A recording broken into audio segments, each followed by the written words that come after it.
LegalZoom, Incfile, Zen Business, and Tailor Brands. Have you ever heard of these companies? They all share one thing in common. They spend a lot of money on advertising and marketing, including here on YouTube. They're also all companies that are known as third-party filing companies that can help businesses like you form an LLC. But have you ever wondered if these companies are actually worth it? Well, today you are in luck because I am going to walk through and compare between these four major filing companies and let you know exactly what I think is worth it. I am online business attorney Brittany Evertell. Thanks so much for being here on this channel. This is where I give tips and tricks to help you show up as a more legally legit business owner. Remember that while I am an attorney, I'm not your attorney. None of this is official legal advice. However, I hope that it's informational and helpful for you. Let's get into it and dig into what exactly should you be doing if you want to file your LLC and do it the right way. First things first, it's important to note that this is just my opinion and my experience with logging on and trying to file and set up a fake company as of today, June 20th, 2023. Obviously, pricing on any of these companies is subject to change, and it may vary from time to time. So this may or may not be the most accurate depiction of their pricing when you may be comparing all of these services to see which is the best fit for you. Also, note that I tried to set this up in terms of an apples to apples experiment, so I was really consistent by trying to set up a sample single member LLC in the state of Texas. I wanted an EIN, or otherwise known as your tax ID number. I also wanted an operating agreement and a registered agent service. A registered agent is the agent that you are appointing to receive service or process on behalf of your company. Let's get into this chart that will directly compare the pricing. As you can see, we started with LegalZoom first. And one thing to note is that you don't get the actual pricing until you go several steps into each of these companies. Some, not only do you have to go through several question and answers where they try to upsell you several different things, but some of them you actually have to put in an email address and a phone number. Now, I had some fake ones to use, but I can guarantee if I put in my normal information that I was going to get some marketing callbacks. So LegalZoom, after I went through all of their things and selected with our fake scenario here, I got to a price of $550. However, there's a huge caveat here that this is the price for the first year when they're including the registered agent service. This service is $300 a year. So know that there's an ongoing fee for that, and it's quite hefty. A registered agent should really only cost about $60. Next, we have Incfile. It calls it an operation agreement. I think that's a little weird. Almost everyone I know calls it an operating agreement. EIN, electronic delivery, sure. And it comes out to $500. And this does include registered agent service, but again, it's only for a certain period of time. It's certainly not set up forever. Next, we have Tailor Brands. Now, Tailor Brands, I would say, is newer on the scene. LegalZoom's been around for a while. So is Incfile. Tailor Brands is new, but they seem to be investing a lot in their marketing budget. Let's just give them an honest look here. Again, we have LLC formation, expedited processing, annual compliance, and operating agreement was $200, but that does not include these fees, which are the registered agent and getting your EIN, and then it comes to $500. That actually comes out pretty similar to be Incfile. And then Zen Business, which was $200 a year, but then we had to add in the Texas filing fee of $300, and then we also get to $500.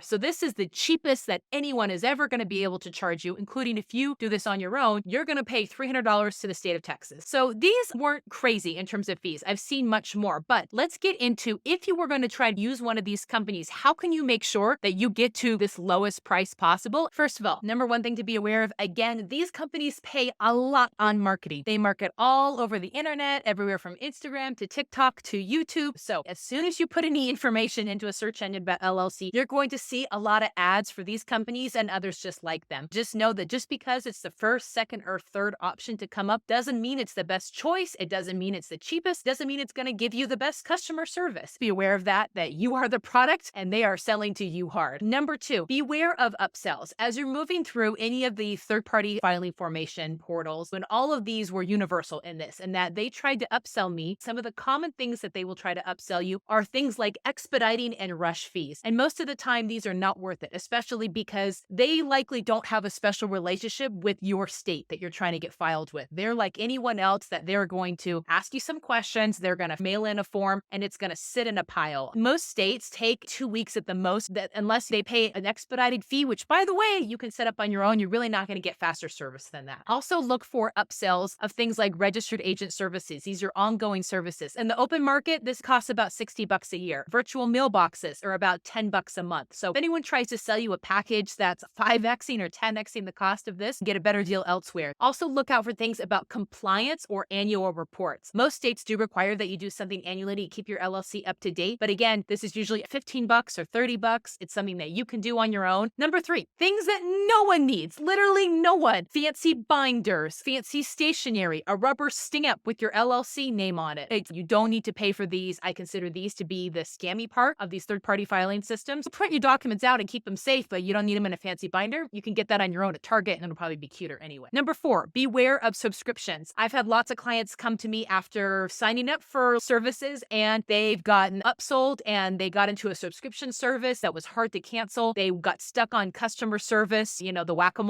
from hell. So just know that some of these things can be hard to get out of and unwind once you're in them. That's another thing that I have as a beef with doing this with somebody else rather than just doing it your own or hiring an attorney. If you have to make little changes, if you change your registered agent or you change your address or you want to add someone to your LLC, you can be charged a lot more than you need to if you have the power to just go on and log into California or Texas and do that yourself. Last but not least, remember that you can DIY your LLC. You can give some TLC to your LLC, and that the best way to do that is to follow my other video where I walk you through the procedure of how to set up your LLC. I'm here to make this easier for you, more cost effective. I will say that if you have more than one business partner, if you have a spouse, a friend, a sister, a bestie who you're going to do business with, it's worth it to set up an operating agreement and to have an attorney help you with this. At the bare minimum, get a really good operating agreement online. I sell some in my contract shop at Creative Contracts, or work with an attorney to get that set up. I think that is where you're going to get the most bang for your buck, and you are going to be very glad that you had someone walk you through with the kind of a personal counsel. That's my parting advice for you. If you have any questions about this, or you have your own experience with using any of these companies, I would love to hear honest words. I am not an affiliate for any of these services, so I can say this is my honest, unfiltered opinion. Yes, I'm an attorney and I have my bias that I think you should use an attorney and lawyer when you can, but I understand if that's not a possibility for you right now. I'm attorney Brittany Rattel. If you haven't liked and subscribed, please do, and make sure that you don't miss any of my weekly videos that can help you